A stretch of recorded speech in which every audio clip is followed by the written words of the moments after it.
J'aimerais vous raconter une histoire que mon grand-père m'a racontée, pour voir si quelque chose d'approchant a pu être vécu par l'un d'entre vous. Si c'est le cas, vous comprendrez facilement combien j'ai besoin d'aide. L'angoisse et la terreur m'empêchent de dormir déjà depuis plusieurs jours, et je suis prise de tremblements incontrôlables, rien qu'à y penser.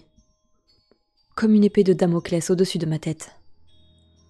La semaine dernière, mon grand-père a appelé ma mère. Il voulait me voir, et avait besoin de mon aide pour la corvée de bois. Selon elle, sa voix semblait angoissée. Et qui plus est, la ligne sonnait occupée quand on essayait de le rappeler. Elle m'a donc obligée à y aller. J'avais aussi pour mission de résoudre ses problèmes de téléphone. Une personne âgée vivant seule, sans moyen de prévenir les secours en cas de besoin, il fallait corriger le problème assez vite. Qui plus est, mon grand-père avait eu quelques antécédents médicaux à la suite de la mort de ma grand-mère. Il fallait veiller sur lui. Je me suis donc mise en route vers la campagne. Je ne dirais pas qu'il vit seul à l'écart de tous, mais le village dans lequel il réside n'a pas beaucoup d'habitants, et sa population est plutôt étalée. Du coup, pas de voisins directs, à moins d'un petit kilomètre. Qui plus est, depuis la mort de ma grand-mère, mon papy vivait complètement seul. À mon arrivée, j'ai tout de suite senti une sorte de malaise. Mon grand-père, solide et robuste, courbé par une vie d'effort, n'arrivait pas à me regarder, comme dérangé par ma présence. Cette impression a fini par s'estomper au fil de la journée. La corvée de bois, découper, transporter et ranger ses bûches, ne laissait pas trop le temps de réfléchir. Mais le soir, après un repas dans cette même atmosphère tendue, j'ai fini par craquer sous l'angoisse. Avec tout le tact dont je suis capable, j'ai commencé par le téléphone, en lui demandant pourquoi il était débranché, le fil pendant de l'autre côté du meuble. J'ai ajouté que maman était inquiète pour lui. À ce moment-là, il y a eu un grand silence. Puis comme un déclic, et avec un soupir, il a fini par céder et me raconter une histoire. Il y a 6 ans, avant le décès de ma grand-mère, il aurait reçu un appel sur ce même téléphone. Une voix désincarnée lui apprenait la mort de sa femme d'une crise cardiaque foudroyante sur son lieu de travail. Cette même voix lui donnait ensuite une date et une heure.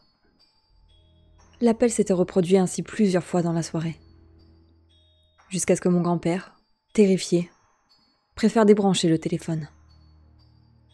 Saisi au cœur, il avait alors pris la route comme une furie jusqu'à la clinique du coin, pour qu'on lui réponde à l'accueil qu'aucun décès n'avait été enregistré aujourd'hui, ni aucune entrée de patient correspondant.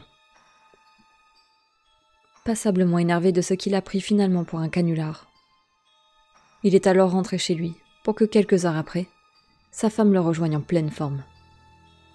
Il lui avait expliqué son aventure et sa frayeur viscérale qui alourdissait ses pensées. Et elle l'avait rassuré assez simplement, aussi interloqué que lui par cette mauvaise blague.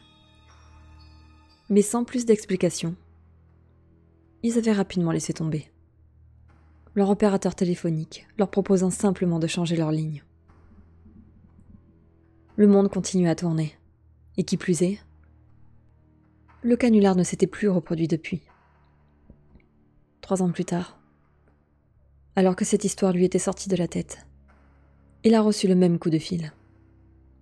Selon lui, et il l'a bien appuyé en le racontant, il s'agissait d'un coup de fil exactement similaire, au mot près. En arrivant à l'hôpital ce soir-là, ce n'était plus une blague. Son épouse, ma grand-mère, était morte. Depuis, il n'avait plus pu entendre ce téléphone sonner, sans ressentir un profond malaise avant de décrocher.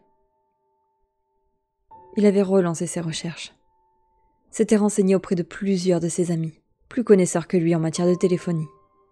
Mais impossible de remonter l'appel, de découvrir qui l'avait appelé. Pire, dans le journal des communications qu'il avait demandé à son fournisseur téléphonique, pas le moindre appel de relevé sur la journée du décès. comme si ce coup de fil n'avait jamais existé. Alors évidemment, on l'avait cru fou. Il s'était lui-même remis en question sur sa santé mentale, allant même jusqu'à se faire hospitaliser quelques jours. On en arrive au point central de mon témoignage. J'ai regardé mon grand-père alors qu'il poursuivait, mes yeux ne pouvant quitter le fil du téléphone débranché. Et alors qu'il se mettait à pleurer, racontant l'appel qu'il avait reçu la veille, l'appareil a sonné. Alors maintenant que ma panique est passée, maintenant que j'ai rédigé toutes ces lettres, que j'ai ordonné les choses, et que j'arrive enfin à accepter les choses telles qu'elles doivent être, dites-moi, si tout ça est vrai, avec 3 ans à vivre, que feriez-vous ?